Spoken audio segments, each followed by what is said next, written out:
stuff. I will definitely speak some Luganda here. But I wanted to recognize Chamagova on behalf of Paladin's neighborhood.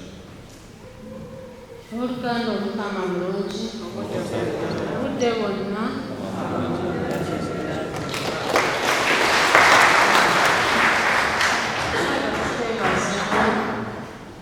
olw'okusabira mukwano gwaffe kano. Nze LC chairlady wa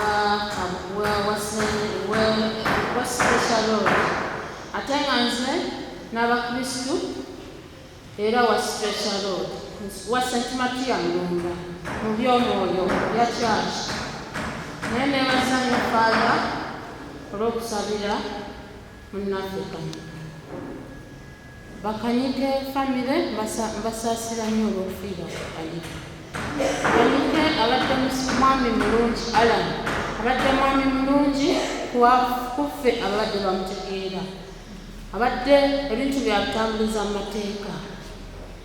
Abapangisa abadde bamunyiza ng'ajja straight ewa chairlady n'akuwa ebbaluwa n'akubuulira egenda maaso.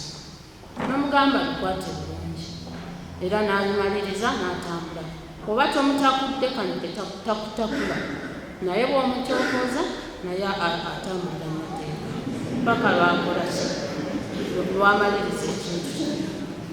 Ate abadde Katonda wabadde amusinza nga ye abadde muntu ng'ekintu ekikwatagana ne Katonda omusanga yatudde dda wano. Buli kimu abadde akikolera mu mitendera.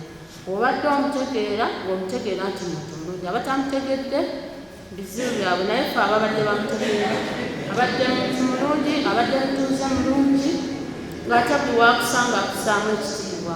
Akuyita chairperson, how are you? Nga tayita ku muntu.